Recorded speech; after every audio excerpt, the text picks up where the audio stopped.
Hello बच्चों, आज आपका फिर से स्वागत है मेरे यूट्यूब चैनल में। आज हम कक्षा 6 का पाठ 8 प्रकाश, छायाएं एवं परावर्तन के अभ्यास के प्रश्नोत्तर करेंगे। तो चलिए शुरू करते हैं। इसमें प्रश्न नंबर 1 है, नीचे दिए गए बॉक्सों के अक्षरों को पुनर्व्यवस्थित करके एक ऐसा वाक्य बनाइए जिससे हमें अपारदर्शी वस्तुओं के बारे में जानकारी मिलने में सहायता हो सके। अपारदर्शी वस्तुएं वे होती हैं जिनके आर पार नहीं देखा जा सकता। तो ये शब्द दे रखे हैं अलग अलग, इनसे एक वाक्य बनाना है जो अपारदर्शी वस्तुओं के बारे में बताता है। तो यहाँ पर ये हम लिख सकते हैं, जैसे पहले लिख दिया अपारदर्शी, अपारदर्शी, और यहाँ पर आएगा वस्तुएं दूसरे नंबर पर, और फिर छा लिखेंगे, फिर या लिखेंगे, और छाया, फिर बनाती, फिर हैं, मतलब ऐसे लिख देंगे इसको। एक वाक्य बन गया। ये वाक्य बताता है कि अपारदर्शी वस्तुएं छाया बनाती हैं। प्रश्न नंबर 2 है, नीचे दी गई वस्तुओं अथवा पदार्थों को अपारदर्शी, पारदर्शी, पारभासी तथा दीप्त अथवा अदीप्त में वर्गीकृत कीजिए।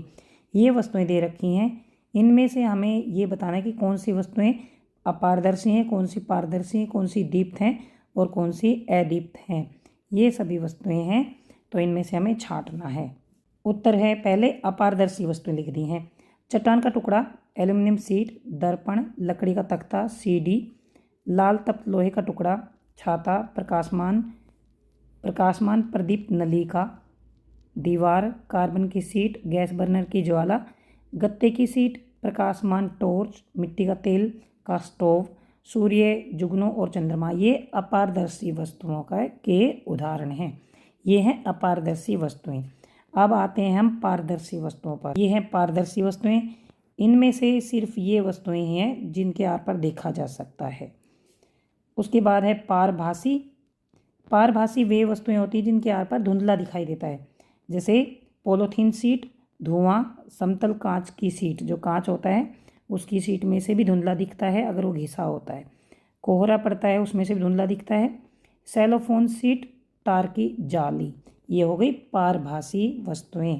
इसके बाद दीप्त वस्तुएं वे होती हैं जिनका अपना प्रकाश होता है, जो जलती हैं, मतलब जिनमें से लाइट आती हुई दिखती है। जैसे लाल तप्त लोहे का टुकड़ा, लाल जलता हुआ लोहे का टुकड़ा, वो दीप्त होता है क्योंकि उससे भी प्रकाश होता है। प्रकाशमान प्रदीप्त नलिका, गैस बर्नर की ज्वाला, प्रकाशमान टॉर्च, सूर्य, जुगनू और चंद्रमा।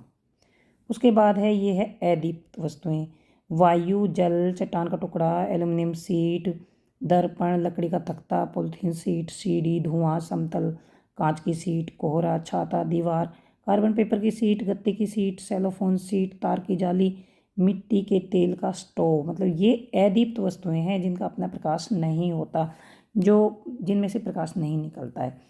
उसके बाद आते हैं प्रश्न नंबर 3 पर। प्रश्न 3 है, क्या आप ऐसी आकृति बनाने के बारे में सोच सकते हैं जो एक ढंग से रखे जाने पर वृत्ताकार छाया बनाए, दूसरे ढंग से रखे जाने पर आयताकार छाया बनाए। एक तरीके से रखा जाए तो वृत्ताकार छाया बने, दूसरे तरीके से रखा जाए तो आयताकार छाया बने। तो देखिए, ये बेलन है, ये बेलनाकार आकृति है।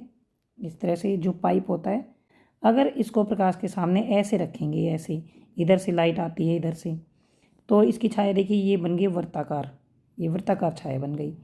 और अगर इधर से लाइट आती है इधर से, और तो यहाँ पर देखिए इस वाले स्क्रीन पर ये इस टाइप की आयताकार छाया बनती है। तो उत्तर आएगा, एक बेलनाकार आकृति जिसके ऊपर से देखने पर वृत्ताकार छाया बनती है और जबकि साइड से देखने पर आयताकार छाया बनाएगा। तो ये आकृति आप बना देना, इससे और क्लियर हो जाएगा। प्रश्न नंबर 4 है, किसी अंधेरे कमरे में यदि आप अपने चेहरे के सामने कोई दर्पण रखें तो क्या आप दर्पण में अपना परावर्तन देखेंगे? अगर किसी अंधेरे कमरे में, अंधेरे में अगर आप शीशे में देखेंगे दर्पण में, तो क्या आप अपने आप को दर्पण में देख पाते हो? नहीं, क्योंकि बिना प्रकाश के कोई प्रकाश का परावर्तन नहीं होगा और हम अपना चेहरा कैसे देख पाएंगे? तो इसका उत्तर आएगा नहीं। तो यहाँ तक प्रश्न उत्तर खत्म होते हैं। आपको अच्छी तरह समझ आ गए होंगे। अगर आपको समझ आ गए हैं, प्लीज़ चैनल को सब्सक्राइब करें, अपने दोस्तों को शेयर करें, लाइक करें। कुछ समझ नहीं आए तो कमेंट बॉक्स में लिखकर पूछ सकते हैं। Thanks for watching.